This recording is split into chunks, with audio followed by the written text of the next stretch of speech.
कांग्रेस के राष्ट्रीय महासचिव और पूर्व मंत्री तारिक अनवर ने बीजेपी प्रवक्ता नुपुर शर्मा के विवादित बयान पर टिप्पणी करते हुए कहा कि बीजेपी ने अपने प्रवक्ता और कार्यकर्ताओं को खुली छूट दे रखी है। जो लक्ष्मण रेखा होती है उसे भी लांघने में इन्हें गुरेज नहीं, जिस वजह से देश ही नहीं विदेश में भी भारत की किरकिरी हुई। उन्होंने इस पर कार्रवाई करने की मांग की है। वहीं उन्होंने बिहार में एनडीए गठबंधन में नीतीश कुमार को खुद को असहज महसूस करने की बात की और कहा बीजेपी और जदयू के बीच कई ऐसे मसले हैं जिस पर दोनों की अलग अलग राय है। उन्होंने कहा कि बीजेपी नीतीश जी को कमजोर करने की हर वो मुमकिन कोशिश कर रही है। उन्होंने कहा बीजेपी सबसे बड़ी पार्टी है और ये चाह रही है कि बीजेपी का मुख्यमंत्री बिहार में हो। तो लोग यकीन नहीं करते थे, विश्वास नहीं करते थे, भारतीय जनता पार्टी उसको झुठलाती थी। लेकिन आज दुनिया के लोग, दुनिया के सब मतलब यूँ कहा जाए कि 25-30 देश तो खुलकर आज इस बात को कह रहे हैं और बाकी देशों में भी ये बातें हैं,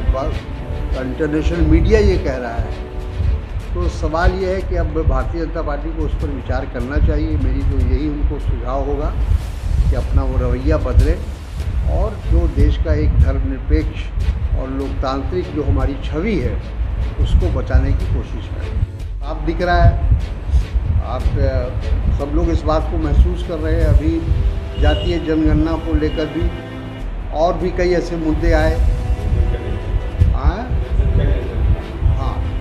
उसको लेकर और दूसरी चीज़ों को भी लेकर कई ऐसे मुद्दे हुए जो भारतीय जनता पार्टी ने जैसे अज़ान को लेकर या और किसी मुद्दे पर जो भारतीय जनता पार्टी ने शुरुआत की तो उसको नीतीश कुमार जी ने एक प्रकार से नकारा और ये बात स्पष्ट है, कोई छुपी भी नहीं है कि नीतीश जी को कमज़ोर करने की पूरी कोशिश भारतीय जनता पार्टी की रही है।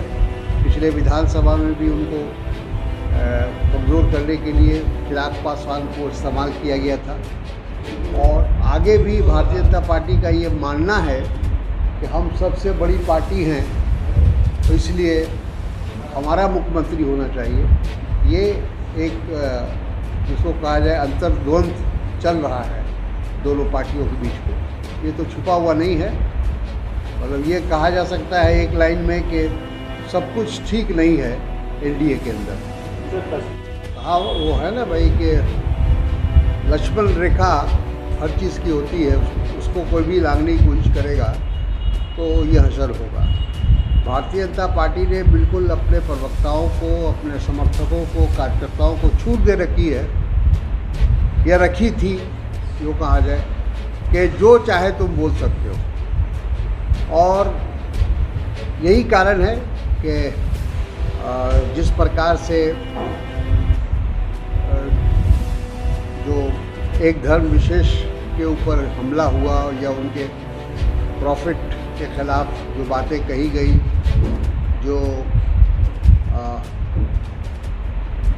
जिसको कहा जाए कि वो उसका असर ये हुआ कि पूरे खाड़ी देशों में ही नहीं बल्कि दूसरे देशों में भी, जैसे इंडोनेशिया है, मालदीव है और ऐसे बहुत सारे, पाकिस्तान है, सभी लोगों ने हमारे देश की निंदा की और हमारे देश के दूतावास को बुलाकर उनको एक प्रकार से तंबीह किया कि आगे इस तरह की चीज़ें नहीं होनी चाहिए। और अभी ईरान के विदेश मंत्री हमारे देश में हैं, वो भी इसीलिए आए हैं और वो भी आकर यही बात कह रहे हैं कि इस तरह से जो लोगों ने किया है उनके खिलाफ कड़ी कार्रवाई होनी चाहिए। अब हर खबर पर होगी हमारी नजर, पल पल बदलती देश और दुनिया की हर खबर पाइए सीधा अपने मोबाइल पर। ऐसे ही खबरों के लिए करें से 24 लाइव को सब्सक्राइब, साथ ही साथ दिए गए बेल आइकन को भी दबाएं। Thank you.